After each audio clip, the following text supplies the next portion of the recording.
The Disney theme parks are reopening. Tokyo Disney Resort is set to reopen on July 1st, Walt Disney World is set to reopen on July 11th, Disneyland Paris is set to reopen on July 15th, and Disneyland in California was supposed to reopen on July 17th. However, it now does not have a reopening date. More about that in a little bit. The Shanghai and Hong Kong Disney parks are also already open. In Japan and Paris, COVID-19 cases have been pretty much flattened for a number of weeks. However, in the United States, cases are increasing at a rapid rate. This begs the question, when should the Disney parks reopen? Disneyland in California and Walt Disney World in Florida. The Disneyland Resort in California was set to reopen on July 17th. However, on June 24th, Disney announced that due to the California government not releasing their requirements for the parks to reopen until sometime after July 4th, they were going to postpone the park's reopening. However, Downtown Disney at the Disneyland Resort will continue to reopen on July 9th as previously planned. California has seen a huge spike in new COVID-19 cases, seeing 7,149 new cases on June 23rd alone. Orange County, the county where Disneyland is located, is number 4 in the state for deaths with 323. Los Angeles, its close neighbor, is number 1 with 3,267 deaths. Florida has also seen a spike with 9,636 new cases on June 26th alone. Orange County, where most of the Walt Disney World Resort is located, is 13th overall for deaths in Florida with 56. And Osceola County, the other county where Walt Disney World is located, is 20th with a total death rate of 24. Walt Disney World and Disneyland have announced and largely already put in place significant changes and additions to its properties and procedures in order to keep guests and cast members safe. On Monday, June 22nd, Walt Disney World reopened some of its hotels and began receiving guests. The procedures Walt Disney World has implemented at their resorts include around a 20% guest capacity limit. This will continue to change over time. Social distancing guests in every other hotel room, signage around the resorts, limiting pool access, and even the TV remotes have been placed into a sealed bag after being cleaned. One recent guest to the Walt Disney World Resort who checked in on June 22nd had this to say, "Staying on property was great, so much so that I'm booking the Poly again this weekend." When the theme parks reopen, a park ticket reservation is required via Disney's My Disney Experience account system. On Monday, June 22nd, the system went live for guests with hotel stays already booked at Walt Disney World. However, once guests tried to access the reservation system, they were met with extremely long wait times. It took most guests a few hours to access the site and make their reservations. However, some guests who had additional issues that had to be resolved over the phone were put on hold for upwards of 4 hours at a time. Some guests had to call multiple times as the system was overloaded and would go straight to a busy signal or to a message saying to call back later. It took our own Andrew Van Dyke almost 60 hours after the system went online to get a hold of someone who was able to help. Although, once a cast member did help, they went above and beyond to make the situation right. According to a Disney spokesperson who spoke with CBS Money Watch regarding the long waits in order to access the system and issues making reservations, the reservation system had been made available Monday first for people with a previous Disney World Resort reservation. People who couldn't reserve Monday may have been trying to book before it was their turn. On Monday, June 22nd, only guests with confirmed Walt Disney World Resort stays could book. On Friday, June 26th, the system went online for annual pass holders to book their reservations. And on Sunday, June 28th, the system went online for guests who had previously purchased tickets to Walt Disney World. With this potential overflow of visitors to Walt Disney World and Disneyland and the increase in COVID-19 cases in California and Florida, cast members at the two resorts have raised concerns about returning to work. It's a choice when a guest visits one of the theme parks and all guests take their safety into their own hands. When a cast member is required to go to the parks for work, the choice becomes more difficult. Either go back to work when called, with the increased risk of exposure to COVID-19, or be potentially let go.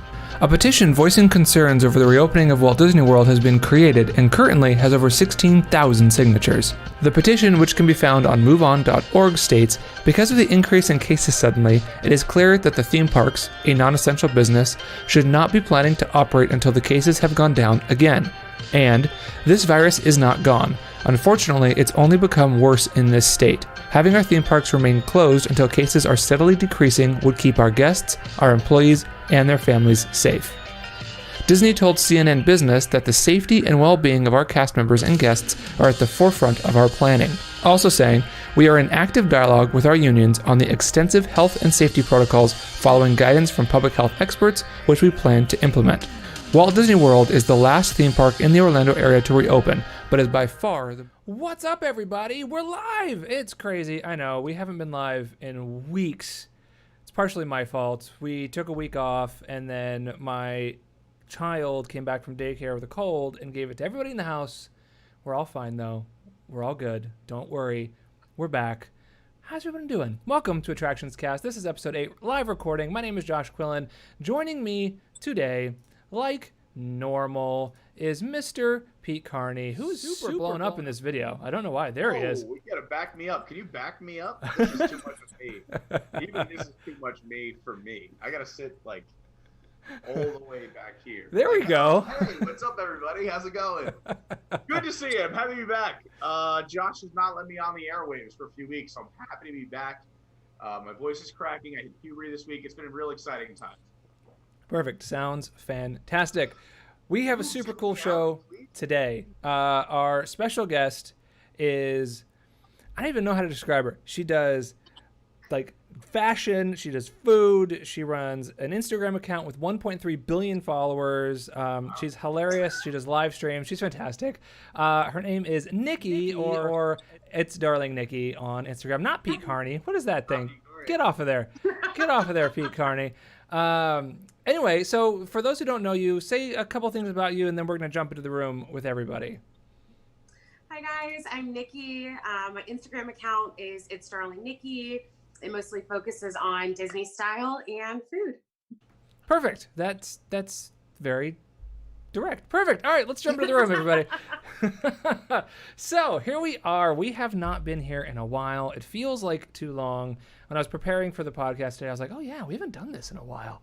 Man, I gotta get back into this thing.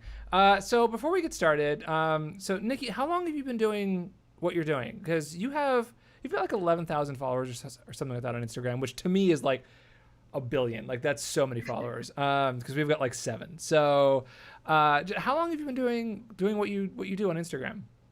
A year and a half. That's it? Yeah. I'm out. I quit. Bye everybody. I'm out.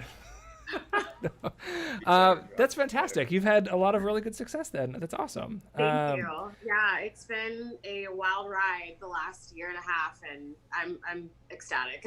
Good, as you should be, because your content is really, really good. Like she said, for those who are wanting to follow her, it's Darling Nikki on Instagram. You also run. I love your tag, Disney obsessed Gryffindor girl. So you're Gryffindor then.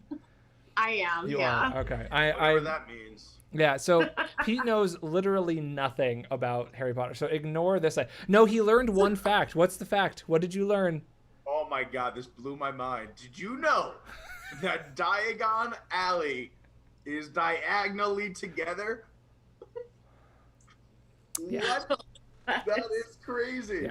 So we were at the reopening of Universal, and we were just chatting, having a beer outside of what is the pub that's in Diagon Alley?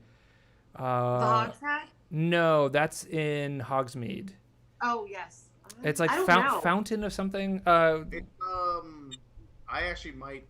Isn't it like Dragon or something? Isn't Dragon? No, it's like Fountain. It's like Fountain of Fortune or something like that. Called Dragon something. They do have a beer called Dragon. Yeah, Dragon Scale, I think is what it is. But we were having a Wizard's Brew, which anybody who's into beer, the Wizard's Brew is the one beer in Diagon Alley that you can get. It's a super thick stout. I mean, that thing was like motor oil in a cup, but it was delicious. They also had this crazy beer, Yingling, which shut up. Yeah, we go to freaking Wizarding World and Pete gets a Yingling. I'm like, come on, dude. Come on. I didn't even want to drink. It was so hot. I was like, I'll have this just for the sake of having it. Give me the lightest beer you have, please. To Lord. Yeah. So anyway, so we got one of those. We were chatting, and I mentioned to Pete, I was like, so did you know that? And I was being silly. I was being stupid, right? Here's your homecoming cup. I was being stupid because I thought he'd be like, yeah, duh. Like, everybody knows this. And his head, like, exploded with this knowledge. I'm not the only one. If you watch our vlog, quick plug to Attractions to YouTube, the guy behind us, when I told him, was like, what? That he didn't know either. Everyone I tell does not know. Apparently, I thought this was like non-Harry heads, but that's pretty cool stuff. I thought this was a unknown fact. I didn't know. I'm Ravenclaw, by the way, if you were curious. Pete, you should take your White Claw. Shut up. So funny story. There's a video on our TikTok. We were talking to the shrunken head outside of the whatever, and he's like, I'm not even gonna try and do his accent because I'll just butcher it. But Don't do it. He asked us. He was like, "What house are you?" And I said Ravenclaw, and Pete said White Claw, and it clearly took him off guard, and he was just like, "I don't." What? Like he had never heard of it, but like the actor was just like, I don't know what that is. Like, so he was trying to play it off and then just kind of pushed us away. He was kind of like, yeah, okay, that's great. It was a very respectful shrunken head. It was like, get out of here, idiots. Yeah, it was just like, it was pretty great. So today, one other thing I wanted to mention. So you guys you're the co-creator, which I feel like there's like 500 people who do this, but you're the co-creator of the Magic Foodie Tour on Instagram. And yes. What is this? Describe this for people. So it was a foodie-based challenge that I did with two of my friends, Eatsy Magic and Bippity Boppity Broke. And so it was a week-long challenge, and each day had a different food-based theme. Okay. So one day was like holiday treats, another one was summer snacks, classic favorites. So we just encourage people during quarantine to recreate recipes or post old pictures of themselves at the park, just to, create some camaraderie and let everybody have a good foodie time. Yeah, and it was torture because my Instagram feed for like a week was just nothing but food, and it was like, I just every time I opened my Instagram, I was like, but I can't have that. Yeah, I had a lot that week. Not gonna lie. Well, it's just you're looking at it all day long. Like, how could you not? It was. Yeah. Anyway, I loved it, but hated it at the same time because I just wanted to eat everything. So you also do some cooking stuff on your Instagram, right? So what is that? Explain what you do there. So it's my IGTV cooking series, and it's called Real Original. It's called Nikki Cooks. What? I love it. With 2Ks? With 2Ks. And I just recreate some park recipes, and then I do Disney inspired dishes. So things that I think that the characters would make. So I did like Tiana's chicken pot pies. I did Ariel's under the sea shrimp salad. So, it's fun. That's awesome. I love to cook, so. That's fantastic. Do you have any of the Disney cookbooks by chance? I have one. Okay. And it's a children's cookbook, so I've never really made anything out of it. It's my speed. Yeah, we have. What do we have? We have one we got from Disneyland, and the only reason why we bought it is because it has the recipe for. What is the restaurant? It is Cafe Orleans. It has their recipe for the Monte Cristo sandwich at Disneyland in New Orleans, New Orleans Square. And it's, if you've never had the Monte Cristo sandwich at Cafe Orleans in New Orleans Square at Disneyland, it is like, it's worth the price of admission to Disneyland, just that sandwich. It's so good.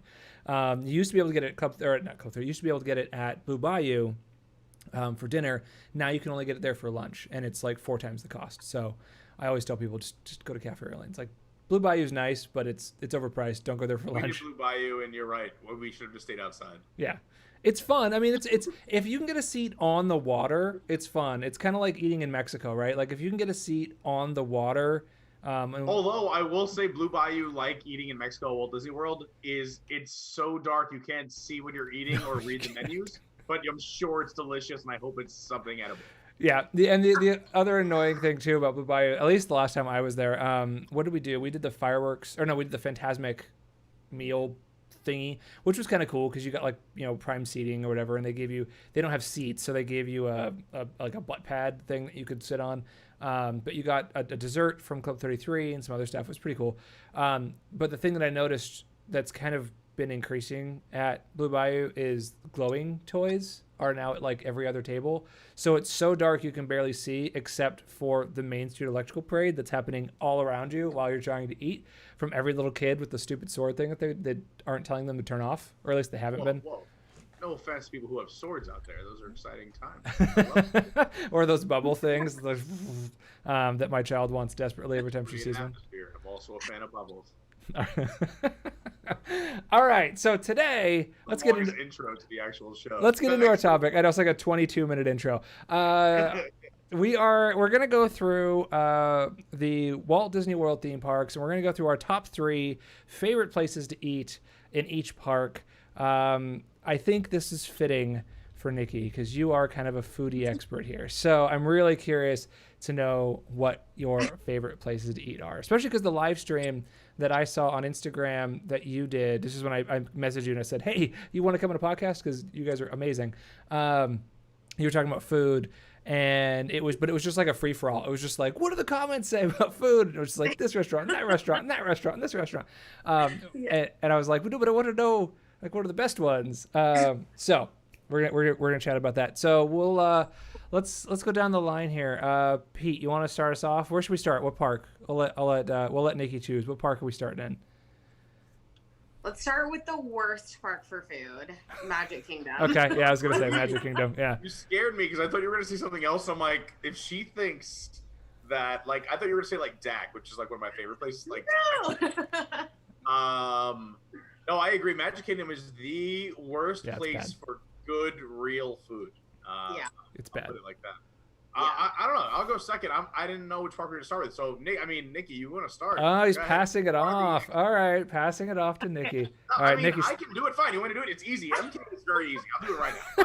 No, just your bottom three. Just your bottom three. They're bottom three or top three? No. So your top three, but just start at your bottom third. Oh, I got you. Okay, so I'm Yeah. working my way towards the best. Yeah. So we'll all go through number 3, number 2, and then number 1.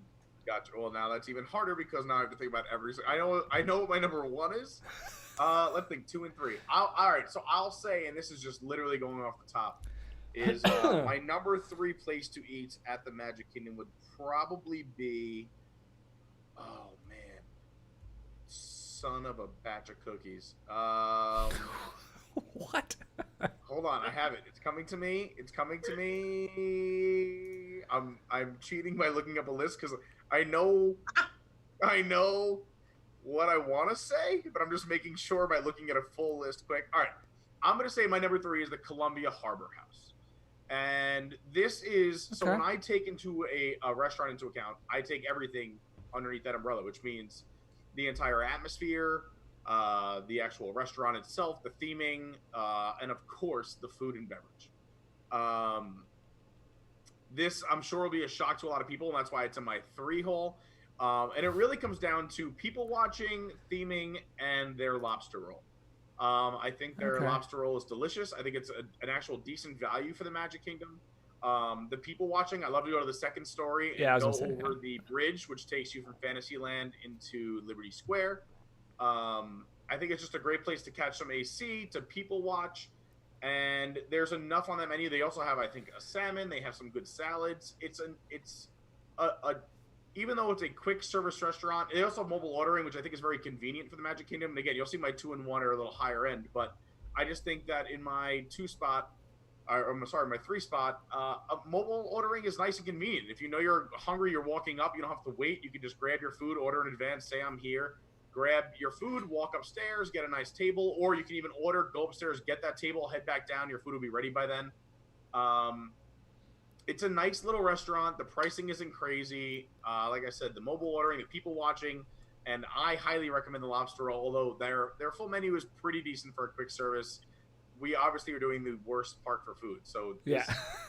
being the number 3 in the worst park for food is not going to blow you away. But No, not at all. that is my number 3 pick. I will yield my time to my.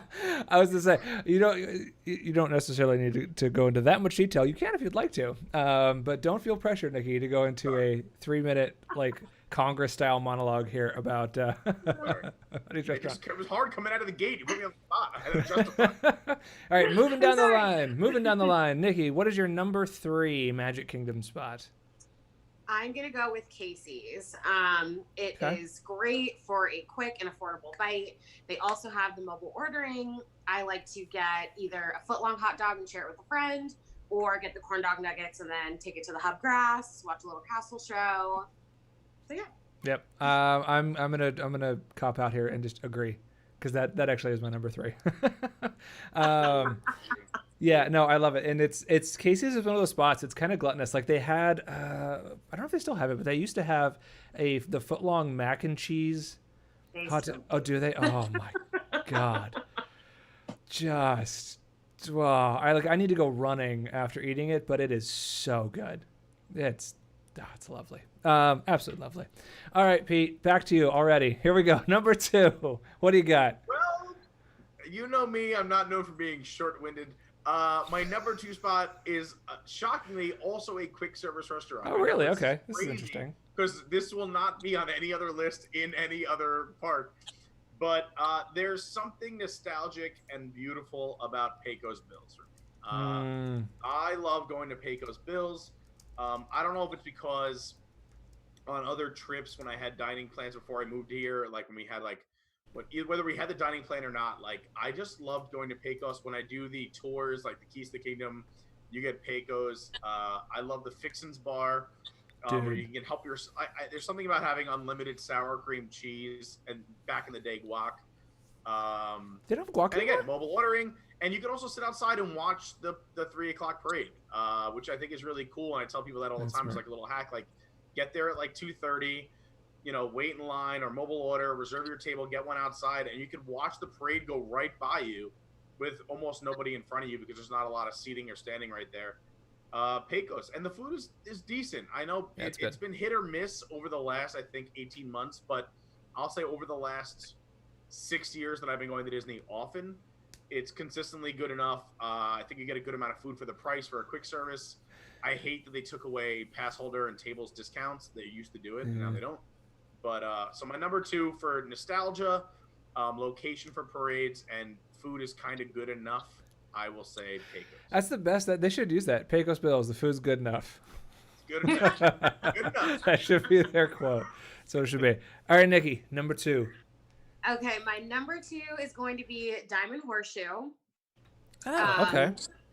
It's just, I thought it was really good for what I was getting. I love the family style atmosphere of the dining service, how they just kind of like bring out all the barbecue food in like big portions and then you split it all up. Yeah. That jalapeno corn, I think it's a jalapeno cornbread.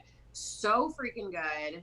I really like the salad too, but I just felt like it was like the food. That was honestly probably one of the better dining experiences I've had as far as quality of food at the Magic Kingdom. Interesting, because it doesn't get enough love. Yeah, I was gonna say because everyone I've ever heard, everyone I've ever heard talk about it is like, it's not that great, and because for me, but I like when people have. Maybe I have to give it another chance. I've never even tried it, so yeah, get another shot. It's really good. I mean, not that there's a lot to compare it to there, but yeah, sure, that's true. All right, so my number 2, I actually have a tie for my number 2, so it's a tie for me. There's no ties. Time out. Nikki, I have to tell you, Josh can never make up his mind. This is his game, his show, his podcast, and yet even with 3 restaurants to choose from, he has a tie for number 2, which means he has 4 on a list, which is cheap because you have to. Yeah, you have to choose 1, 2, and 3. So there are no ties, Josh. You made the rules, and I am going to make sure you stick to them. So this all stems. So that means you have a top 4. So this all stems from where this all continues from is Pete did a video with a bunch of like Disney creators recently, and I was on this panel of like, what was it, like 10 creators or something like that, maybe 7 creators, and every question Pete asked me, I couldn't make up my mind, and I answered with like 4 different answers. So the video just keeps cutting back to me going, well. Everyone else is a clear answer. And they know it's hard. They're like, this is a tough one. But yet Josh is like, what's my favorite this? Well, I'll say my favorite are these 3. And that's not a favorite. That's 3 things. Yeah, so I kind of did. Okay, well, I guess if I have to pick... This is the easiest park. There's no food in this park. Yeah, the best thing to eat at Magic Kingdom is whatever you bring in your backpack. It's the graham crackers and granola bars I got in my bag. Yeah, well, that's true. Okay, well, I think you already said Pecos Bills, which was going to be one of my ones, so I'll leave that with you. However, I do have a caveat for that. Do they still, Nikki, do you know if they still do? Because if they do still do this, we all should go. Do they still do the nacho, the secret nachos? Where? Do you even know what this is? At Pecos, yeah. I don't think it's secret. They do. Go ahead. Sorry, Nikki. I was gonna say I just didn't think it was a secret. I thought it was like a full menu item now. But is it because they have nachos, but they had this secret nachos thing where it was like it was only between two certain times you had to go up and find a cast member and ask if you could get the secret nachos, and they only served a certain amount a day. And if they had it, you had to have I think that maximum 9 people, but there was a minimum of like 4 or 5 people. They still have it. Just so you know, they do. They do? I don't Okay. know when we go back to the parks, they'll still have it, but before Yeah. they closed, they did. They also have a seasonal nacho too, as well, like kind of like a special Like of the pumpkin month. spice nachos or something. But I need more info on the secret. So okay, nachos. so let me fill you in on It's kind of like, you know, like Casey's does the dog of the month or the dog of the week or whatever it is. Yeah. They do a similar thing with nachos and Pecos. But the secret nachos thing, though, so if you go up and you ask about for the secret nachos, you get your group together, and they give you all cowboy hats, and they parade you through the restaurant, and they take you to a table in the back, and it's like your special table, and they bring you out a giant platter of nachos that you eat family style, and then at the end, I think you get to keep the hat, and you might get a sheriff's star, some of that. There's a hat? Yeah, there's a hat. They give you like a little cowboy hat, like a little sheriff's store. That's awesome. like a little kid's cowboy hat. And it's not, so if you get like 8 or 9 people together, because I think it's like $100 to do it. So if you get, you know, a group of people together, you know, $10 per person, it's not bad. Yeah, and you get to parade yourself through the restaurant like you're something special. Yeah. So since I went through that, I think my number 2. Enough in the restaurant, you hit the bayou, where you can find Tiana on the new Splash Mountain attraction. I'm just saying they better open up. They better open up a restaurant. They better open up Tiana's place. They better do something. There's talks that maybe Pecos will become a Tiana's place to fit like a in full with sit down. But this is all rumor and hearsay and whatever. Oh, because they could use like a full on sit down with like a show type thing would be so good. Why there's not a restaurant, but it like literally it's her place in the movie. But let's save this for another show and keep talking. Yeah, we should, because we could talk forever about this whole redo and how, like, if Dr. Facilier is not, you know, screaming at you as you go up the hill before you drop, it's why is it even a ride then? Because that needs to happen, like flames and the ghosts. That's what I'm saying. Are you? The song is even. Are you ready? Like, come on, yes. I'm so excited for it. Okay, I think my number 2 is going to be Liberty Tree Tavern. I think it's what it's going to be. It's consistently. You just did that entire Pecos. I did because I wanted to talk about the nachos. He snuck them both in. I snuck them both in. Oh God, guys! Very sneaky. It's midnight. We're still on number 2 with the magic. We're still on number 2. Yeah. I wanted to sneak that in. Well, I wanted to talk about the secret nachos, and I saved it because it was going to be one of my ones, but then it wasn't because Pete wouldn't let me, and it's a whole thing. Anyway, Liberty Tree Tavern. It's like consistently good. It's kind of like your Pecos Bills thing. Like it's always decent. It's never like super good, but it's never terrible. So it's one of those where I'm like, yeah, all right, I can get in here, have some Thanksgiving.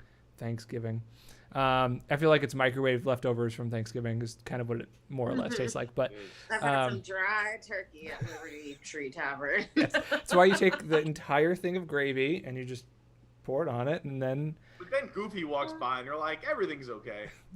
No, never.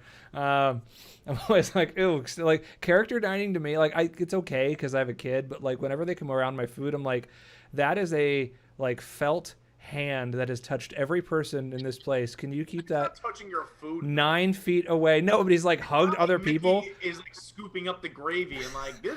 I don't want him 3 feet like my skillet in Epcot when I go to the whatever the thing is in the land. I can't remember the name of the restaurant. I don't want Garden Grill. I don't want Mickey's glove within 3 feet of my skillet. I want him backing away from my waffles. I don't want anything floating into my food. Anyway. Well, I don't think we're gonna have to worry about that anymore, unfortunately. No, not for a long while. That is for sure. Unfortunately, for my kid, because she absolutely loves character dining. All right, Pete. Number one. Number one. This is an obvious, easy choice. I don't want to apply pressure to my fellow correspondents here on the show. But if we don't pick it, are we wrong? Is that what it is? It's that this is the correct answer, and I don't understand like how everyone doesn't say this.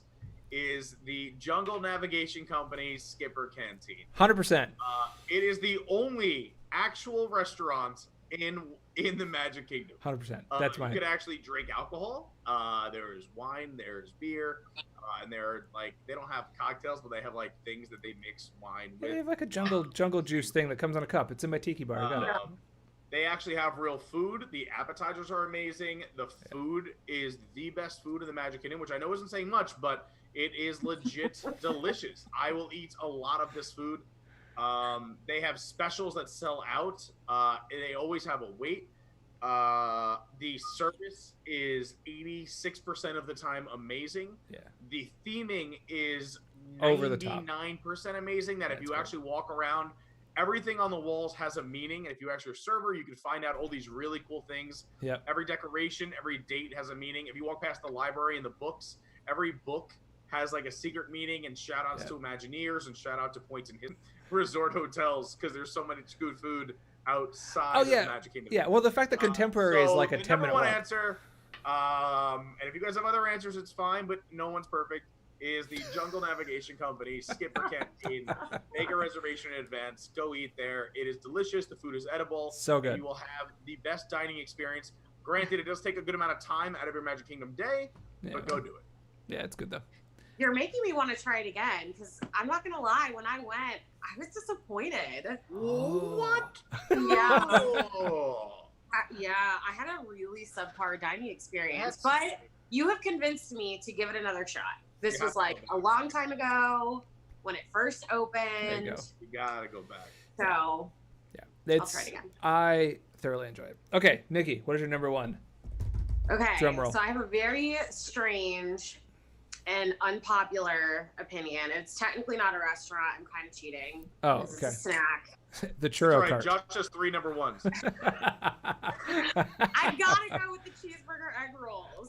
Oh, I like that They- choice. I like that They choice. are phenomenal. All right. Not the pepperoni ones; they're greasy and No, disgusting. But they're the gross. cheeseburger egg rolls blow my mind. And I just tried them recently for the first time, like maybe 2 months before the park closed, and I was like, "How have I not had these all this time?" So Dude. now it's like every time I go, I have to get one. Yeah, I thoroughly agree. That one of our tricks, my wife and I, whenever we go into Magic Kingdom, we want like a cheap lunch. We go get a thing of the hamburger egg rolls or cheeseburger egg rolls, and then we go over to Pecos and we get the nachos and just go to the Fixins bar and just stand there for like 12 minutes loading every spoonful I can of everything on it. So it's like that. And you just go find a seat and you get a cheeseburger egg roll and you get nachos and good for the day. I take a nap afterwards because you have to, but it's delicious. That used to be the old hack before they still had guac on the Fixins bar. You would see families walk in with a bag of Tostitos in their backpack and literally just go to the Fixins bar, grab a whole thing of guac, and never order anything. At least you order something, but they wouldn't order anything, and they'd pull out a Tostitos bag and just eat the guac for like Wow. That's incredible. Wow. That was the old hack like 4 years ago, 5 years ago. Yeah. That's funny. So, Nikki, my wife is in the chat, and she agrees with you. She is not a fan of Skipper Canteen. You got to go try. It's the only place with real food. Like the head on fish is so good. The steak, they have like if you're actually gonna order like again like they're not cheeseburger. I know you're used to Magic Kingdom food. Like you're not gonna get like a cheeseburger. You're not gonna get like fried food. You're gonna get like real food. And if you like real food, it's really good when it's really good. Especially like I don't know like the fish when it's fresh, extra whatever the special or the fish of the day is like. Has been phenomenal every time we've had it. The steak has been I don't know. Disney's fish is pretty. I don't know. I've been there and I understand there's bad times for everything. I've changed my mind on restaurants, but I've probably gotten a Skipper 10 times. 9 out of 10 were phenomenal. There's a time it wasn't the best, Oh, but interesting. 9 out of 10. I'm just saying. You've convinced me. I'm gonna give it another shot. I like it. Do it. Do it. All right. What park should we do next? I know which park is going to be Wait, last. what was yours, Josh? What was your number one? Mine was Skipper. I agreed with you. Okay, cool. Yeah, that was the arm thing. Was it with Skipper? All right, so let's save Epcot for last, and let's do either Animal Kingdom, Hollywood Studios. Up in the air. Who wants it? What are we doing? Anybody? Hollywood. Hollywood. There we go. Peta. Hollywood. Number 3, and we can reverse it this time. I'll go, and then Pete, you can be last. Because Right, go ahead, you go because I got to pull up a list just to make sure I'm right. Because I put you on the spot.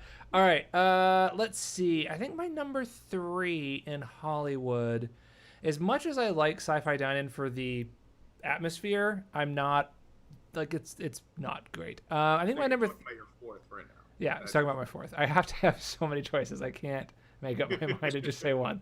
I think my number 3 is going to be Mama Melrose.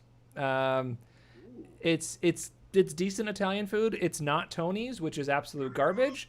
And also their tagline, it's decent Italian food. It is. Well, and that would actually make sense because it's kind of Muppets themed, right? It's right by the Muppets. Be like, Mama Melrose, it's decent. It's decent. But hey, it's Christmas. And you know, the theming in there is spectacular. And it's, I don't know if it's good, if I think it's that good, because the only other like option that like super close to it is Pizza Rizzo's, which is absolute and total garbage. So I disagree. I don't think it's total garbage. I think it's oh no, it's a dump truck. It's a dumpster on fire. It's awful. It is so bad. There's much worse. It tastes like Play-Doh.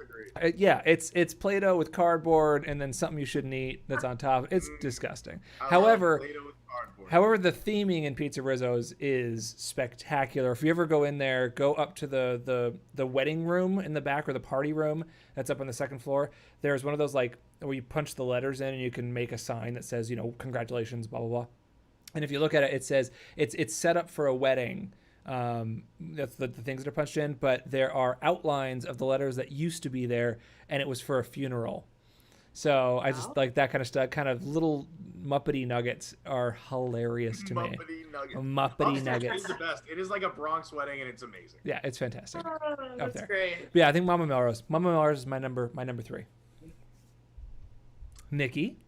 Right, okay, so I just want to preface by saying that I have probably eaten at the least restaurants at this park of all the parks. All right. That's fair. So, what I have to say might be wrong. But hopefully you've drank the most alcohol, because this is the park that has some of the bars. I have drank a lot of alcohol at this park. Just saying. Okay, so I probably have to agree with you. Mama Melrose would be my number 3. I'll take it. There we go. Pita. So I probably would agree, but I've never had Mama Melrose. What? I know. I just, being in New York and Italian and dating an Italian, it's hard to convince her to try Italian food in Orlando. I have to be really sure. Yeah, particularly theme park Italian. I probably would have made it my 3rd. Like, just as if it was average Italian, it'd be my 3rd. But since I've never had it, I can't judge it there. Sure. So I'm going to throw a curveball out for my number 3, because I have my 2 and 1 are easy. Again, you would think sci-fi, but I really have tried to love the food at sci-fi. But to me, it's just meh every time I go. I compare pricing. Atmosphere is amazing, but I am going to say number 3, if I had to choose a list of the 3rd place I like to eat the most, is Woody's Lunchbox. Oh. I loved pressed and grilled sandwiches. I think the flavor profiles work. I know that it's hot. I know that it's outside. I know there's only 2 registers. However, just going on food quality. They have a yummy breakfast selection. Like, it's just a great, quick and easy go-to. Again, with the mobile ordering. And it's not going to blow your socks. You're not going to be like, you have to try this. But it's going to be like, oh, that's decent. That's a good breakfast sandwich, or that's a good lunch sandwich. And also they have one of my favorite cocktails on property, which is the grown-up lemonade. That blackberry, raspberry lemonade kind of thing. I got to look it up what it is. But it's delicious. And you could also mobile order that too, which is nice. Have 2 of those waiting for you. So yeah, my curveball, I'm sure it would be Mama Melrose. I haven't eaten there, but I'll just throw out Woody's Lunchbox. Interesting. Those drinks do sound fantastic if I could drink lemonade. Unfortunately, I cannot, because I will have an allergic reaction to it. So no lemonade for me. Citrus and me don't do too well. But all right, number twos. My number 2, it might be surprising, maybe for some people. I don't know. Because I think everyone thinks that this is the best restaurant in the park. My number 2 is Brown Derby. I feel like that's a fake. Why can't be number 1? If that's number 2, you're out of your dang mind. Go ahead, explain your reasons. My number 2 is Brown Derby. I really, really, really like Brown Derby a lot, but I don't know. I don't know. When I say my number 1, you'll understand why We I know think maybe there's my only number two 2. choices. There's 50s Prime Time and Brown Derby. So we know it's one or Maybe the it's other. not. My number one is not one of those. Oh my God! I didn't know there were other places to eat. Oh, okay, yeah, but yeah, my number 2 is definitely Brown Derby. It's great. It's really good food. This is one of those restaurants where it's like it's not decent. No, it's really good, and I would eat there anytime anybody asks me to eat there. Obviously, but it's not my number 1. Yeah, sorry, Pita. And now I know what your number 1 is, but all right, Nikki. I mean, I thought it was obvious. I thought everyone was going Brown Derby 1. Nope. But anyway, I'm excited to hear these. Nope. So I've actually never eaten at the Brown Derby. So So everybody has that reaction. They when I invented say the it. Cobb salad. Well, not this Everybody one. has that reaction. I actually had a dining reservation booked, and then COVID struck. Oh no. So, to try to get after this is all over.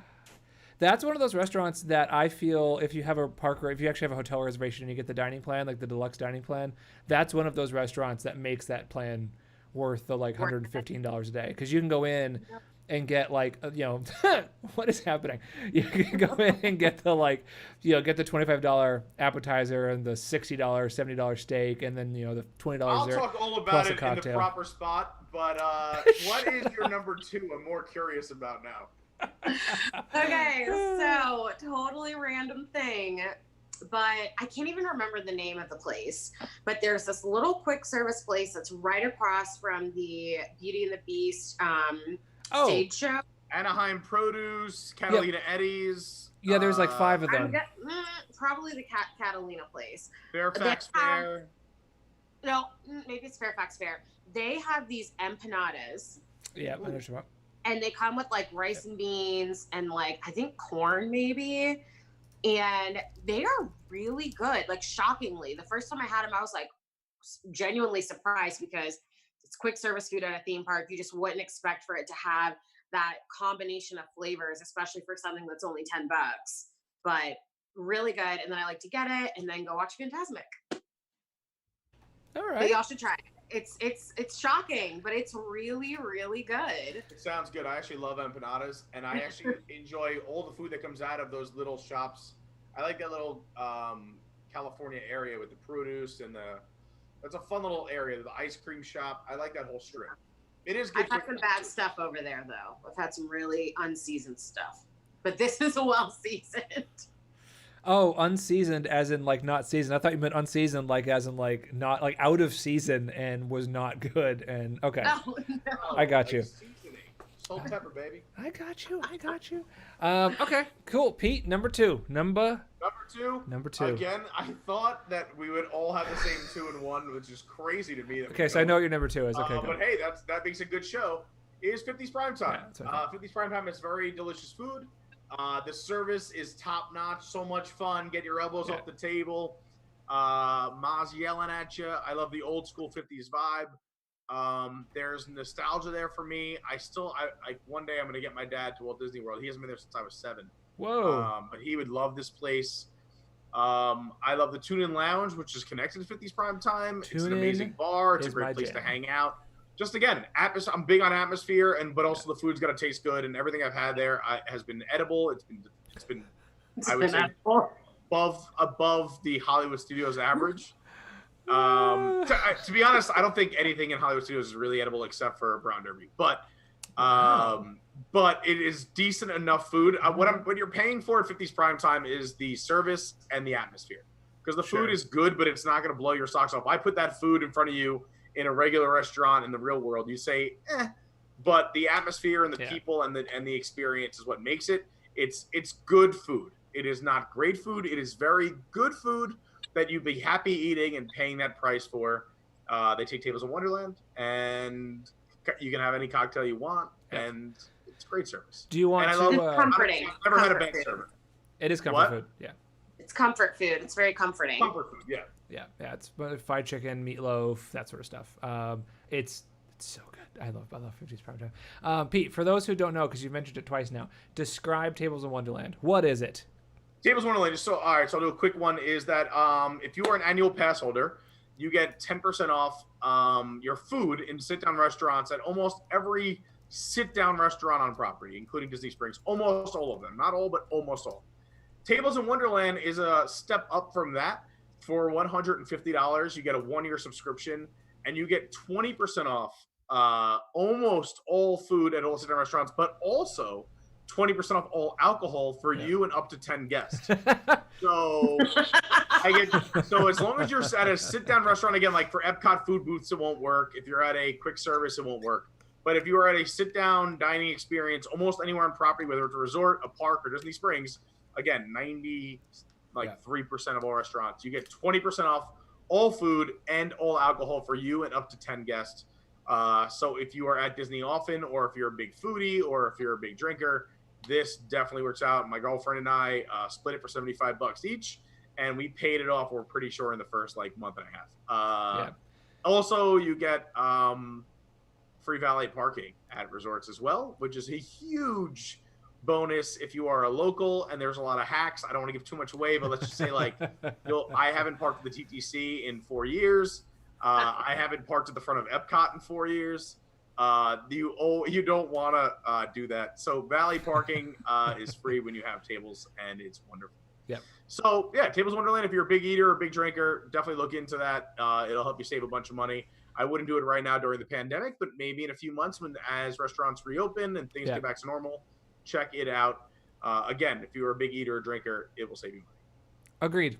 We bought it. We moved here in August of last year, and I think by October we also had Tables in Wonderland. They actually gave us, it was a special. We bought it. It was like October. I think it was October we got it, and they gave us November and December for free, and all of 2020. I mean, although 2020 seems to be a little bit of a waste now, but we'll see if they extend Tables in Wonderland like they extended. They're going to extend it.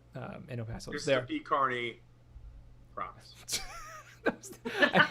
With that little that you just did, and the fact that I feel like every time I look at you, your shirt is slowly becoming more unbuttoned because it's now just like way below the square. I have no idea what you're talking about.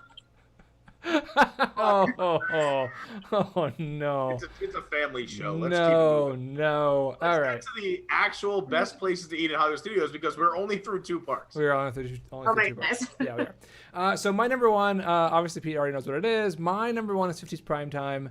I love 50s Primetime, and it's not necessarily because of the food. I will agree. I think the food is better at Brown Derby, but I'm not judging it just on the food.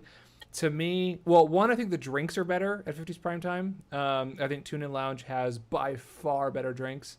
Also, one of my favorite bartenders in the world works at Tune In. She's amazing, and she makes really, really good drinks. So that's a plus as well. But 50s Primetime, for me, it's just one of those places. It's super casual. I feel Brown Derby is a little bit more upscale. You kind of got to, be a little more upscale in the theme park. Not that that's a bad thing, because my favorite restaurant in all of Disneyland is Carthay Circle Lounge, which is super upscale. But, I like 50s Primetime. It's one of my favorite places. Go in, get the meatloaf, the peanut butter and jelly shake all day. I will. That thing is amazing. Amazing. All right, Nikki, number one. Okay, another off-the-wall choice. Do not say the Ronto Bay 7. Oh, what? Yeah, I had a really good.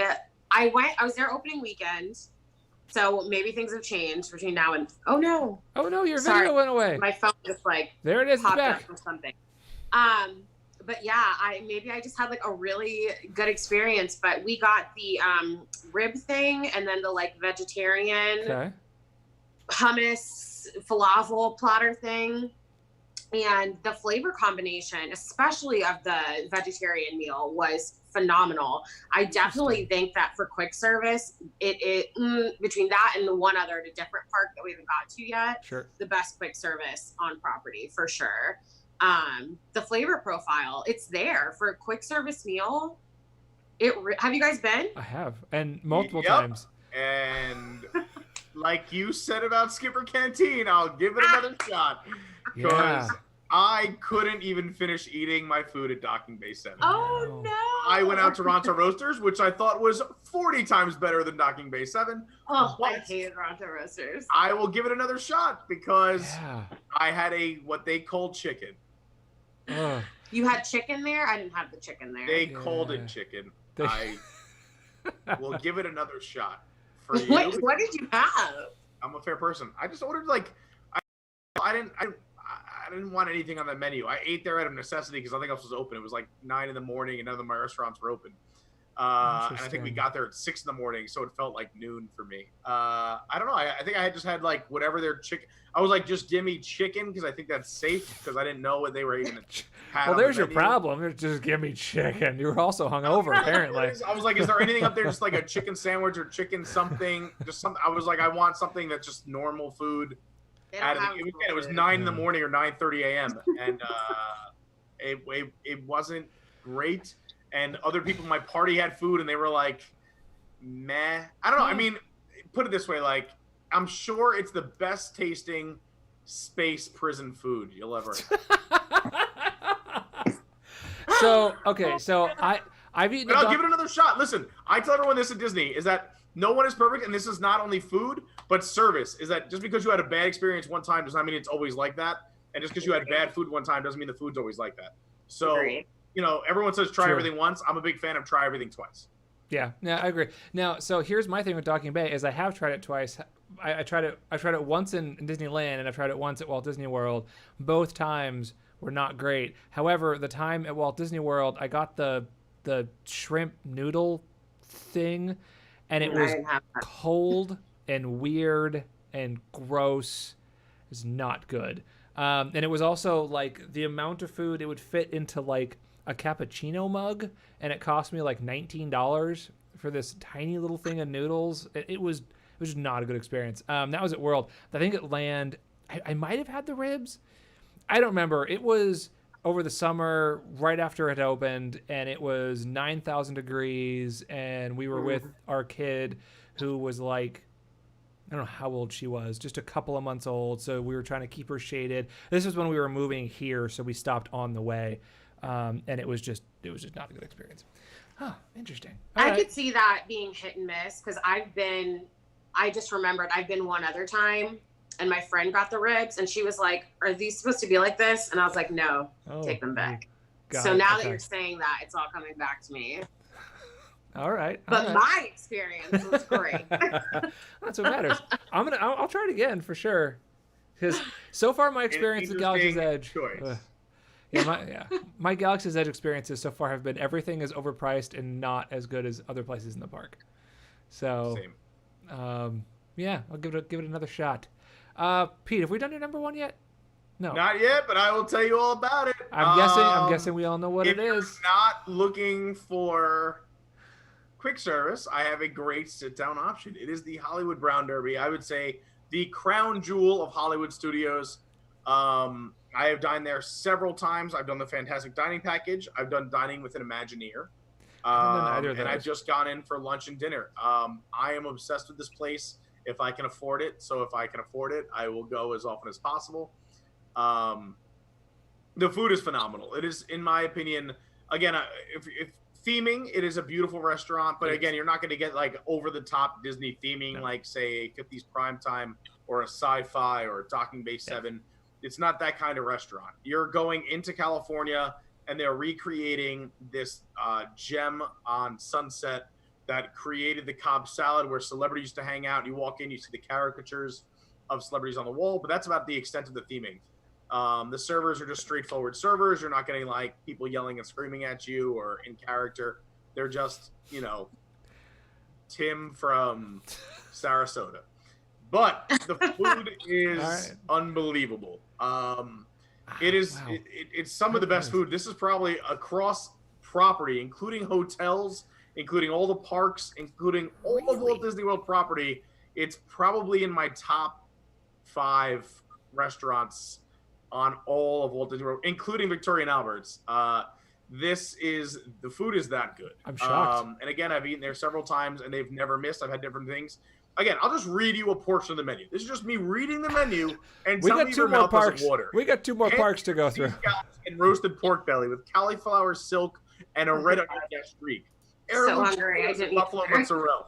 Char-grilled filet of beef with a lyonnais potato, lemon oil, haricot vert, white onion sauce. Faroe Island salmon with braised lentils, pickled onion, mustard seeds, shaved Brussels sprout slaw.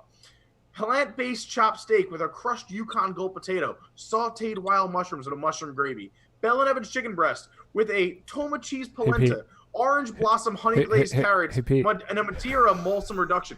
It just like everything reading this, I'm gonna need 5 minutes alone. Like it's just so good. It's just the words are poetry on I'm just reading the menu. Wow. My mouth is watering. I need a paper towel to put into my mouth. It just, the food is unreal. It's expensive. It is not a cheap, but it's not even that crazy. I mean, like the things I read, 38, 29, 33. So not that insane. No, it's not terribly Disney expensive. World where you might spend like $50, $60 an entree. You're talking 20s and 30s. The stakes are a little bit higher than that, I believe. But yeah. And you want to get out of the heat, it's amazing. And I'll give you a bonus little hack. If you do have the Tables of Wonderland card and you want that 20% off alcohol and you don't want to go sit down at a restaurant, they have an outside bar. And since that's the Brown Derby bar, you can get your cocktails to go at the outside bar with that 20% off and take them all around the park. So like for me, I want a quick double Tito's and soda. I can just bop to that outside bar and grab my drink and go. So that's a bonus hack. You're welcome. Go eat at Brown Derby. Wunderbar. Wow. I didn't know you had such a passion for Brown Derby. We'll have to. Oh, wow. One of the best restaurants across property, and We'll I have to challenge anyone to call me wrong. I've eaten there several times, and it's really good, but I don't love it that much. Did you not love the food? I mean, again, I know you're taking it theming and service and everything else, but like No, just on the food. Just on the food. It's good. Been, at least for me, consistently 9s and 10s. Really, it's good, but it's not. It has never been that high. It's been like an 8 or a 9 for me every time, but it has never hit that 10 mark. Which is still high praise, though. 8s It and is. 9s are No, hard to it's do. really good. Like I said, I do agree with you that I think Brown Derby has the best food at Hollywood Studios, period. But if I was to take into account food level plus theming plus experience plus drinks, for me, it was 50s prime time. But yeah, I agree. All right, moving on. Animal Kingdom. This one, I feel like it's going to be a little bit easier. Easy. Yeah. I got my top 3. This is the only one I had my top 3 immediately in my head when you texted me. All right, Nikki, do you want to go first or do you want to take Epcot? Which one do you want? I can go ahead. Go ahead. Go for it. Although I say that, I'm like, ooh. Okay, I'm going to go with, for my number 3, I'm going to go with Nomad Lounge. Oh, the lounge. Okay. Yeah, I like the lounge. I like Same. the vibe. I love It's a that great lounge. place to go in, cool off. They have excellent cocktails. I'm a drinker. And I feel like the offerings that they have, like the little appetizers and things, they're great. The flavor's great, very well seasoned. They have kind of like a little spin on the bread service thing. Okay. And yeah, really good. Interesting. I've never had the food there. Great flavor profiles. Okay, I'm gonna have to recheck it out. I know they have one of the largest whiskey selections on property, which is whiskey's my jam. So, I love a good nomad sit down, middle of the day, go into the shade, hang out, have a drink. Hard to beat. Hard to beat. All right, Peter, number 3. You were so excited, so ready. Go for it, guys. If there's nothing else I love talking about, Animal Kingdom is my favorite park. I am a huge drinker and a huge foodie, and those are the things I do the most at Animal Kingdom. Because let's be honest, I'm done with all the rides by noon, so I am All just 5 hanging of out, eating and drinking from noon until 6.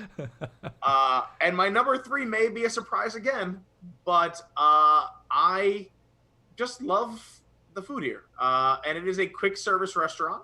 It is the Satuli Canteen in Pandora, the World of Avatar. It is a kind of, I will call it a better themed, super cool Chipotle style place to eat. You pick a base, so you can do a tofu or chicken or beef. You can do rice, you can do noodles, you can do different backdrops on that. You can do veggies on top. Again, so you're mixing and matching different proteins and additions as you go. But it's super cool. It's in an old hangar. If you haven't been to Pandora, you're missing out. But it's just one of the best theme places. And this restaurant is a continuation of that. If you really take the time and look around at some of the artwork and pictures on the wall, it's amazing. So I love that for theming. Again, they accept mobile orders, so you can mobile order. Although I will say, if it's your first time, don't mobile order. Go in and experience it. And then once you've already seen it and done it, then go mobile order. But they're grilling the chickens right there. They use high quality product. You see them grilling it in front of you, so you know it's not some like back end questionable chicken, like where they get this from. It's delicious. They have a perfect char on their meats. The sauces are delicious. I recommend getting a few of them on the side and trying them out. It's a little different from Chipotle, where you're not like putting like sour cream and cheese. There's these funky and different combinations. Yeah. They have boba and slaw and these different kinds of toppings. They also have beer, wine, sangria as well, so you can grab a cocktail as well. Definitely go check out Satuli Canteen. In my opinion, the best quick service restaurant in all of property. I have to agree. Docking Day. Yeah, we agree, Nikki. Yeah, best quick service on property across Walt Disney World, Satuli, for sure. I fully endorse that message. Wow, look at that, a sweep. Yeah, my only problem with Satuli is get rid of the passion fruit boba in the frickin' noodles. What? It's One weird. of the best parts. Oh. So I will agree with Josh. I don't like the boba, but people do. I just push it to the side or say no boba. But that's why it's fun, is that you can create your own adventure. It's fun. That's true. Ken Yeah. Jensen. I create your own adventure. thought I had gotten them all out of one of the plates that I had and took my like last bite, and it was a boba ball, and I was like, it was awful. You know, I don't you can like it. ask My for friends- no boba. Yeah, no, from now on, yeah, it's no boba. Yeah. No, and same thing with Pongu Pongu with the margaritas outside. I always go no boba in my margaritas, but I have friends that love the boba. I'm like, just for me, extra. I don't like those surprise balls in my mouth, but some people love it. Those little flavor pops. But anyway, Not gonna go so that's there. my number 3, Satuli, baby. Woo! Cool. So my number 3 is not Satuli. My number 3 is actually Yak and Yeti. I really enjoy Yak and Yeti a lot, even though it is a Landry's restaurant. I think it's good. That what's the shrimp? The super spicy shrimp or whatever they have is fantastic. Their New York strip is really good, and it's decently priced. And if you're a Landry's member, you get Landry's point type things if you are into that kind of stuff. So, and I also love the theming inside of Yak and Yeti. If you there's over by the windows, you can look down into the park, and it's fantastic. It's a great spot. That's my Yak and Yeti. Number 3, Nikki. Number 2. Number 2. My number 2 was Satuli. We've already heard a very detailed explanation on that, so I feel like I don't need to go into Sorry, it. I'm very long-winded. Pass the torch over to Pete. What do we got? Number 2. Number 2, you just discussed it. Yak and Yeti is my and number Yeti. 2. It's a Landry's restaurant. The only things I'll say you missed is it is cool if you are a Landry Select Club member, which I believe is free, or it think might it be is. like $20. We get $20 Oh, off your maybe, first meal. yeah. It's also Something like that. Rainforest. But Rainforest it's an Cafe. even $2. trade-off. But one big perk, which especially in the parks, is you get at front of the line seating. So if you don't have a Yes. reservation, you just walk in and you show your Landry Select card. I've never waited, even with parties of like 4, 5, or 6, more than like 5 or 10 minutes when they were on like a 45 to 60 minute wait. Yeah. So it Park really hack. pays to be a Landry Select member. It also, just so people who are unaware, if you're not a Landry Select member, other things in the parks are like T-Rex at Disney Springs, all the Rainforest cafes at Disney Springs and Animal Kingdom. And Aren't they also doing- have a lot of restaurants in the Orlando area, but let alone all around the country. Aren't they Landry running? Food. Are they doing What? the new Space 220 restaurant? No, that's Patina Group. Oh, Patina Group. That's right. They're the same people that they do a bunch of Boathouse other and stuff, too, right? but I can get into that another time. Does I love Patina- Group. does Patina Some do people don't Boathouse? like them. I think they do a pretty good job, but that's to each his own. But anyway, Landry's, join the club, do that. You were thinking of the firecracker shrimp, which is the appetizer. It's Firecracker delicious. shrimp. Yes. I have never had anything bad, and I'm one of those people. Well, this is all pre-COVID, keep in mind, but like when we go out with friends and we're all foodies, we like all try each other's food or cut pieces off. Try this, try that. I've had almost now the entire menu at Yak and Yeti, Probably, and I keep thinking I'm not gonna like something, and it's all so good. I'm shocked that I like this place so much. I really thought I wasn't gonna like it. Yeah. And also their drinks, their cocktail Are list, good. is They're one of the good. best on property. So good. So Yak and Yeti, number 2 over in Asia at Disney's Animal Kingdom. You won't be disappointed. Nice. Thank you. I like how you were like, you missed one thing. 12 minutes later. Well, I could have kept going. You want me to talk about their lo mein or their No, chicken? we're good. I mean, they have wok dishes. I mean, No, actually, the last time we were there, Annette, who works with us on Attractions Tube, she ordered something off of a menu, and the plate looked like it was like, I don't don't know, a normal size plate, whatever.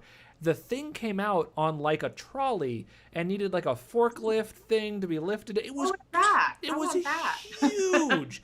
This thing was massive. Let the record show I've never seen a forklift, but I'm in. It didn't actually have a forklift, but it more or less needed a forklift to be brought in there. My number 2. What is my number 2? My number 2 is Satu'li Canteen. I'm all right there in Satu'li. I love Satu'li. Yeah, Satu'li is fantastic. Absolutely love it. Nikki, number 1. My number 1. I'm gonna cheat. Oh no. And I'm gonna take a little trip to the lodge. Oh, that's totally cheating. You can't do that's. No. I'm cheating. What? That's a Josh cheat if I've ever heard one in my life. I at least admitted to cheating. Go ahead. I mean, I'm hoping that it rhymes with kana. It's such a hard choice between the 3 of them. All right, go ahead. What is it? But yeah, we're gonna go with Sanaa. Sanaa's fantastic. Now, have you? I'm sorry, I had to. Well, they're connected. It's basically the same. Yeah, same. I mean, yeah, the Savannah reaches it. So, yeah. I'm sorry, y'all. Are they connected? I mean, you went literally off the biggest resort grounds. It's the largest park in Walt Disney. I got in my car, drove there. No, I feel like if you jumped the Savannah and you ran for a good long while, you'd eventually make it to Animal Kingdom.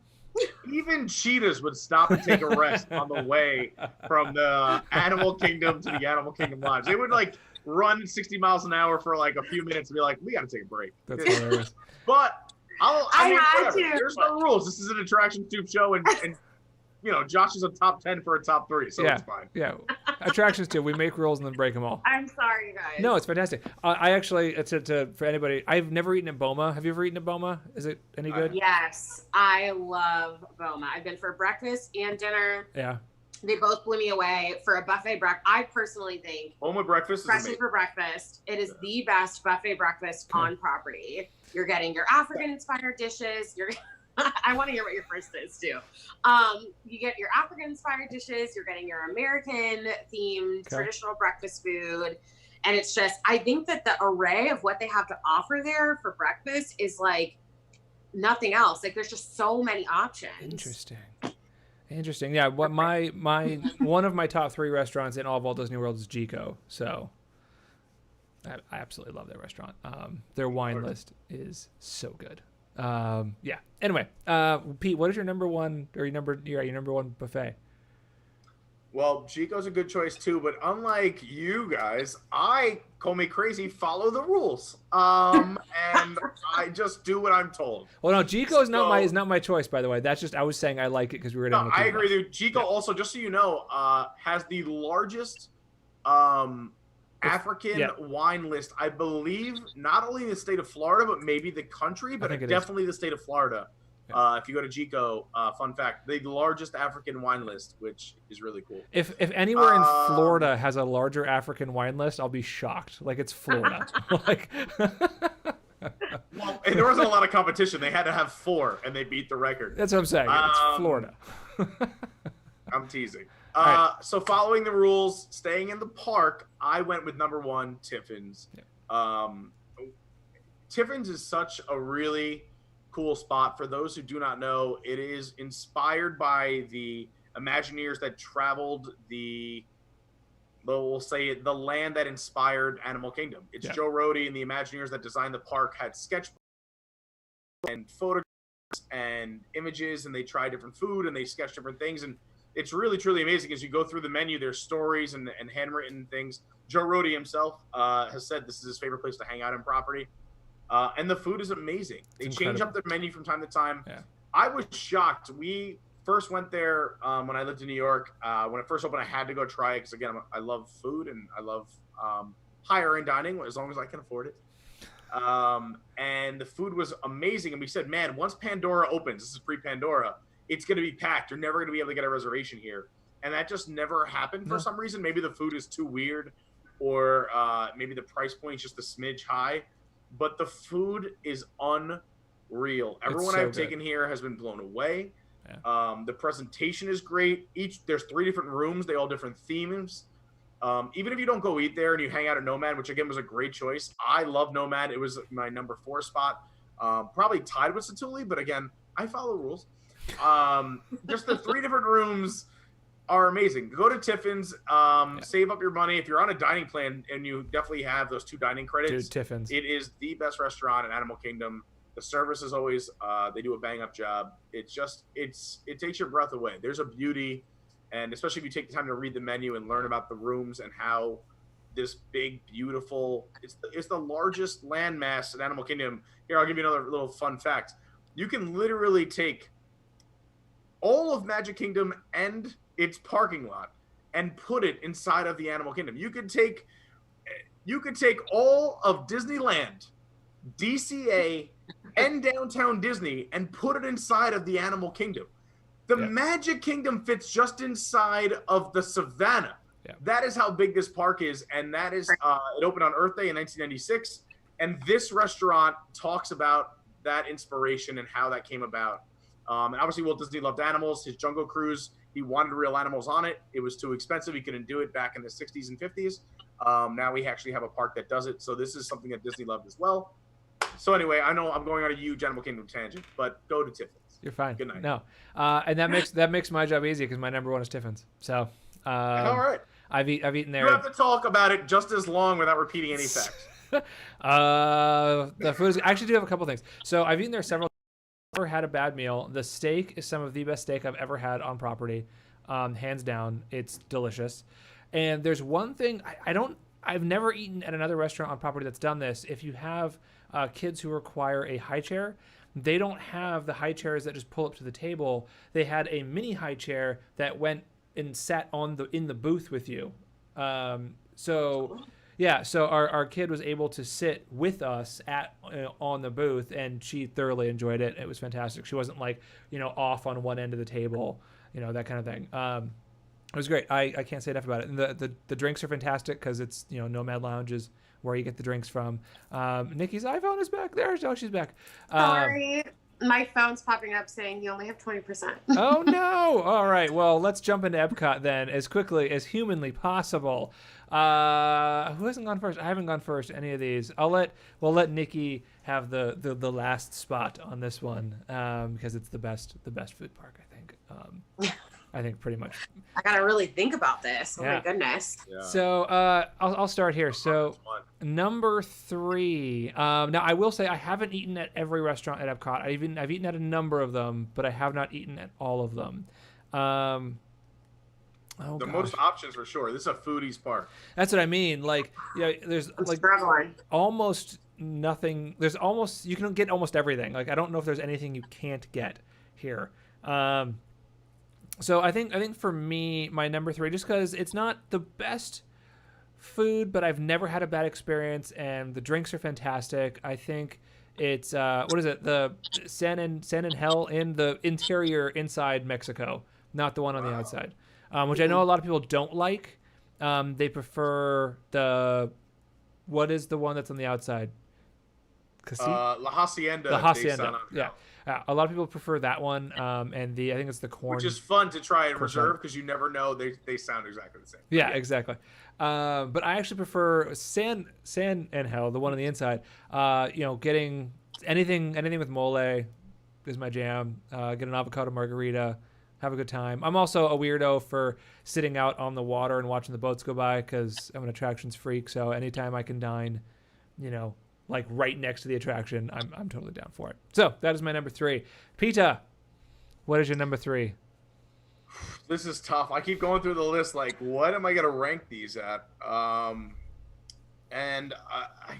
This is hard. Again, so all right. So I'm gonna, as I said before, I'm bundling. I'm putting everything in one package, and for me, number 3 will be the Biergarten restaurant in Germany. It is a buffet, which is normally not anything I would pick. However, a lot of the food in that buffet is very, very good. Granted, it is an acquired taste. You have to like German food or have an open mind. My girlfriend doesn't like German food, so this wouldn't even make her list. But if you like food a little bit, you don't even like German food. If you have an open mind, there's a lot of fun, interesting things on this buffet. If you like German food, you will love it. If you like trying new things, you will love it. There's a ton of, but they also have enough standard fare that you can find somebody, she can find food to eat. But there's a lot of cool stuff on this buffet. Also, just the atmosphere. You're inside of Germany. There's a full. I love when it's just a 360 immersive environment. Not like the walls are themed. We're talking the ceiling, the walls, the service. They serve your beer if you get a beer in a full liter stein, where like you have to work out to drink this thing. They have live entertainment, which I am a huge fan of. I think that's what makes Disney is the entertainment. So these guys come out once, I believe, every 30 to 45 minutes and do a whole show. They do the ziggy zaggy, oi, oi, oi, oi. You cheer glasses. The kids are running around playing. They play the bells. They play the pipes, the Ricola commercials. They do those things. I don't know what those are called. I got you. And the food is good. And again, it's a buffet, so you can just keep eating until you bust. They have dessert. They have lots of good food and lots of good beer. If you like German beer, those big steins. The service is great. They're very sweet. They're nice people. And again, I think it's just a great place. And it's also, if you have a smaller party, I think tables are set up in 8s. So if you have a party that's 4 or less, you're going to sit with another family. Not going to happen with COVID right now. But before COVID, it was also really cool. Most of the time, I'd say I'd eat here. I've had food there at least 6, 7, 8 times. And 90% of the time, it's really cool to meet someone else and talk. And you get to meet another family and find out where they're from and their experience. And it's just that family-style dining, which is really neat. We've had 1 or 2 occasions where the people weren't great, but besides that, you can talk to your own family anyway. So yeah, number 3, a weird pick for me. I didn't think I was going to put this on my list, but Beer Garden in Epcot's Germany. Wow, that was quite an explanation. All right, Nikki, number 3. What do we got? What do we got going? So my number 3. So my family's from England, and yeah. So I actually think the fish and chips. I think that in the state of Florida, that is the closest fish and chips that you can get to the real thing, like going to the chippy. So yeah, and my mom, every time we go to Epcot, she's like, I have to get the fish and chips, in her cute little British accent, because it's like the closest thing to home for her. Yeah. Are we talking inside of Rose and Crown, or are we talking at the quick service? Both, actually. Okay, so I didn't know if they were the same or not, or if like one was better than the other. They're exactly the same. They're obviously not. They're prepared the same way. Got it. Yeah, no, the fish and chips there. That's my wife and I's go-to. Like if we're just like, oh, we're hungry for something. What do we want to get? Oh, fish and chips. Like Pete knows, we were there filming the Mozzarella show, and my wife and I were like, we're hungry, and then Pete was like, where are you guys? We're like eating fish and chips. Eating fish and chips. I'm so sorry. I'm gonna go grab my charger really fast. I'm so sorry. No, it's all right. It's all right. I'm giving quick answers. Josh is talking forever. All right. What are we on? We're on number 2s. Oh, number 2 is hard at Epcot. There's so many. I don't know what to do. I know. Like, I feel like Epcot has so many places. So, like, the only places I haven't eaten at inside of Epcot, Nikki just left. She was like, I'm out of here. I'm gone. We're out. The door shut. You hear a car. She's like, I'm getting some fish and chips. You hear the door slam and the car wheels screeching. It's like, wow, where'd you leave her charger? Not long enough. So, for like the places that I haven't eaten at Epcot, I've never had Beer Garden. So Pete, maybe you and I need to go do Beer Garden, because Katie's. Sure, I love Beer Garden. Katie is not a huge fan of going to Beer Garden. Neither is Lauren, so we'll go together. That's what I mean. We'll have a liter of beer. There you go. Stein action. Done. So never been to Beer Garden, never been to Nine Dragons, but I hear that's one that you can totally pass up and not. Please skip it. It's a trash bag. Yeah, and yeah, that's basically what I hear. Never been to Coral Reef. I have. It's okay. There's hit or misses. All right. And I think that might be the only other restaurant I haven't eaten at. I think I've eaten at all of the others, because I've eaten at Monsieur Paul. I've eaten at Chefs de France. Wait, have you done? Oh no! We're waiting for Nikki. Have you done both Moroccan restaurants? I've done Spice Road. I have not done the one in the back, whatever it's called. Side note: Nikki's camera falling over is Perfect. So sorry. And I'm really glad that it happened, because on the night that I discovered Nikki, I say that like you're gonna become a star now. Like, I discovered you. You're a star, kid. I remember when you only had 2,000 followers. I'm so sorry, y'all. By the way, it was Restaurant Marrakesh before you move on. But go Yes, ahead. Restaurant Marrakesh. So anyway, but when I first saw Nikki's Instagram live, her camera probably like 7 times just kept like, she'd be in the middle of a conversation and it would just face plant into the couch or the carpet or something, and it was a rolling joke. It was hilarious. Oh my so I'm gosh. really and glad. I told you, I was like, it's not going to happen tonight. I'm not drinking. It will stay on the stand just fine. I'm really, really happy that it fell over. Okay. Oh my God. So yeah, so those are restaurants I have never eaten at. Beer Garden, Restaurant Marrakesh, Coral Reef, and Nine Dragons. I've eaten every single other restaurant in Epcot. I don't believe you, but we'll move on because it takes so much time to list them. No, really. Oh, no. Sorry, and I have never eaten at La Hacienda. 5. There's 5. 5 I have What never about eaten. Akershus? Oh, that's right. I forgot about never at There's 6. just so many. Oh, okay, so we're up to 6 or 7. I can keep going. I can 6. keep going. I think that's Have the you rest of eaten them. at the mall? At the what? Have you eaten at the mall? All of the restaurants? No, he hasn't. He said he has, but then he's listing No, now I'm he's got asking you. 7 that he hasn't. I have eaten at almost all of them. There's 4 I Wow. haven't eaten. Okay, yeah, I've gotten 6 now that I have that, because I forgot about a bunch of them. There are too many. Which But 4 anyway, just haven't go with you? your numbers. Go with your number. I'm very anxious to get to these things here.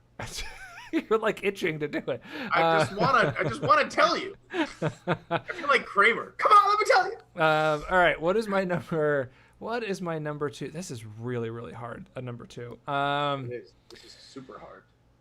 I think if I was to go number 2, something that I always go to at Epcot, I think I'm gonna have to say the fish and chips. I think I have to, because I'm consistently going to get fish and chips at Epcot. Like, that is just a thing I'm always doing. So yeah, I think it's fish and chips. I do have to say though, I don't know how good Rose and Crown Pub is, but like the Scotch egg is really good in my opinion. I've heard it's not super authentic, but it's good. But anyway, And they have my favorite secret menu drink at the Rose and Crown Pub. It's called the English Rose. which is It's like gin and brandy and like a couple other kinds of alcohol. I'm not really sure. And they mix it with like different kinds of juice. oh interesting. Okay, It's so good. what is And it it called? tastes like juice, but it's called the English Rose. English It sneaks up on you. Rose. It's gin and juice, baby. How could you go wrong? Snoop said it I best. love gin. Gin and me are not. I love whiskey. I love tequila. I love rum. Gin, for some weird reason, and maybe I've just had not good gin like all my life, but gin, That's probably it. for some weird reason, to me always tastes like celery. No, here's the No, problem. you're having Everyone bad remembers, gin. like if you drink like Tanqueray or any of these other really No, it's like garbage Bombay, gins, like the one in the you blue grew up- bottle. You grew up with like your uncle and grandfather's gin. That's terrible. There are new, beautiful, botanical, yummy gins out there, and people need to Yummy. go back to gin. It's making a comeback, and So it is good. delicious. Yeah. All right, I'll give it a try. Yeah. Try it again. Got this gin. It's called Empress Gin. Okay. And it's like a dark blue. And when you add acid to it, so like tonic, lime, it turns pink. I thought we were getting it's like on another really level good. here when you were like, when you add acid to it, and I'm like, whoa, what kind of No. trips are we taking here? I add acid to it as well, but it is so much fun, and it's a small world. All right, But all do right. not go on poo. That will mess you up. Don't, yeah. That scene with the, heffalumps and whistles. Okay, Pete, number 2. What's your number 2? Number 2. All right, so I'm going to give my honorable mentions with number 1 because it's not fair not to list. I don't want to pull a Josh, but I had like my top 3 is really a top 5 because I have ties, and they are legitimate ties that told me to take me either place, and I would agree on either Okay. one. But my number 2 is going to be Via Napoli at Epcot, Italy. I think I'm a New Yorker. I date an Italian. I've been around good Italian food my entire life. It's pretty good Italian food. I'm not going to lie to you. I think it's one of the best on Disney property, if not in Orlando. To make the pizza as authentic as possible, the pH level of the water in Italy is the most similar to the pH level as the water in this certain specific area of Pennsylvania. So they bottle the water in Pennsylvania since the pH level is as close as it is to Italy, and they ship that water down from Pennsylvania to Via Napoli, and that is the water they use to make the pasta and the doughs at Via Napoli. Interesting. So you're getting as authentic pizza and pasta in Italy as you can here in the United States. Little fun fact. The ovens are beautiful. They use these old rustic ovens. It's a very old school practice. Obviously the entire staff is from different parts of Italy, so you have that beautiful Italian accent. Ciao bene. Get a pizza, get a rice ball, get some appetizers, get the pasta, get a bottle of wine, and just enjoy Via Napoli. A couple of things about Via Napoli is they don't take same-day reservations, so if you know you're going to go, book it at least a day in advance, or if you go that day, they do take walk-ups, but typically it's about an hour wait, just so you know, and you can plan in advance. But Via Napoli, I just consistently good food. It's a go-to for us at Epcot. The pricing isn't terrible. Again, they take tables in Wonderland, and you won't be disappointed. I think you really will enjoy. If you're looking for good Italian food here in Orlando, Via Napoli is the place. Cool. Nikki, number 2. Okay, so I'm trying to choose between Coral Reef and the Beer Garden. It's such a hard choice. I haven't eaten at either of them. So I know my choice, but they're both good. I'm gonna go with Coral Reef only because the atmosphere. I personally feel like you're paying for the atmosphere when you're at Coral Reef. The food is great, but the service is excellent. The atmosphere is awesome. I love getting to see like the fish swim around in the tank. And then every time I've been there, scuba divers have been in the tank. And so it's been just so cool to like watch them scuba dive, and I have my fish, and it's really good food. It really is. Do you get to point at a fish and be like, that one, and then they'll just grab it for you and then bring it up? That would be pretty cool. Where did Pete just fall over and he left and I heard a crash? I think he left. I think he was like, I don't like her answer. I'm out of here. So I've never eaten at Coral Reef and I've never eaten at Beer Garden. So I clearly have to do both of them because they're both on your guys' lists. Huh. All right. I can't find it. I'm looking. I can't find it. What is What were you looking for? I had a Coral Reef menu that we were there for the anniversary of the Little Mermaid. They did a special Little Mermaid menu at the Coral Reef, and they let you take your menus home with you because it was a limited edition menu. Now, with COVID, you could take your menus home all the time, so it's really not that special. But it was cool at the time. And I was like, oh, Coral Reef. And I have 2 boxes that say Disney right here. And I was like, I'll find it. And then one of them were above my head, and I dropped stuff. So anyway, now I don't even have it, so that whole story is for nothing. Perfect. Absolutely awesome. All right, moving on to number 1s at Epcot. This, for me, is kind of I'll say it's an easy choice, but this definitely pushes out, I think, the other ones. For me, I don't know if everyone will agree, but my number 1 is Le Cellier at Epcot. I love the atmosphere in the Cellier. I've never had a bad meal there. I love the wine. They have a lot of wine at the Cellier, and for me, it's really, really good. I have eaten, like, I think, correct me if I'm wrong, the highest end restaurant at Epcot is Monsieur Paul, correct? Correct.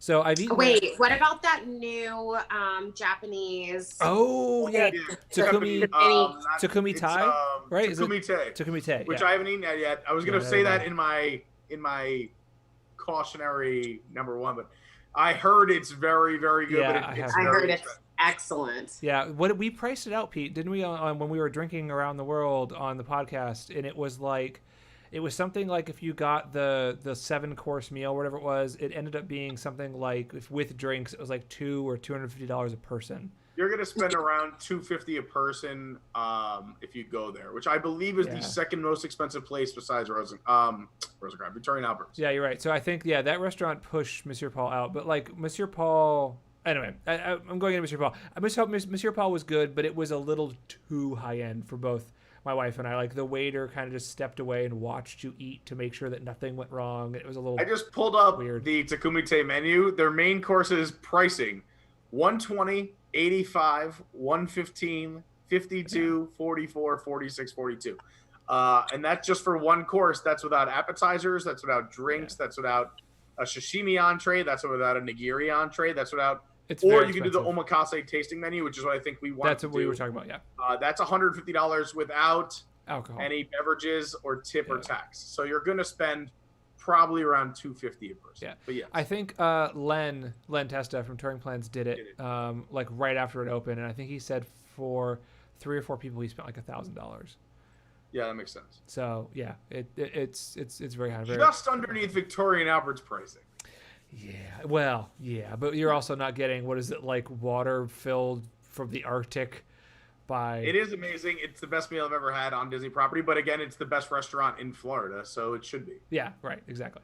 Yeah, so anyway, my number one is the Cellier. I love the Cellier. I love the steak. I love the Cellier. I don't know if it's just because it's one of the first restaurants I ever ate at Walt Disney World, and I'm nostalgic about it, but I'm like one of the least nostalgic people you'll ever meet. So I don't know if that's exactly it, but I love it. I love Ocelia. Peter, number one. Just before I say my number one, I want to say my tie or my honorable mentions that I couldn't say in 3. Cheating. Would be La Hacienda, which is the outside restaurant in Mexico, not the inside. Their food is amazing. I would say it was good to get a seat before Illuminations, but now that Epcot Forever's there, it doesn't matter because the fireworks are trash. And it's a dumpster fire. And don't go watch Epcot Forever. Leave the park before they start and go to somewhere else. Wow. You're better off sitting outside of SeaWorld. Wow. However, La Hacienda is an honorable mention, and also I will say Tokyo Dining.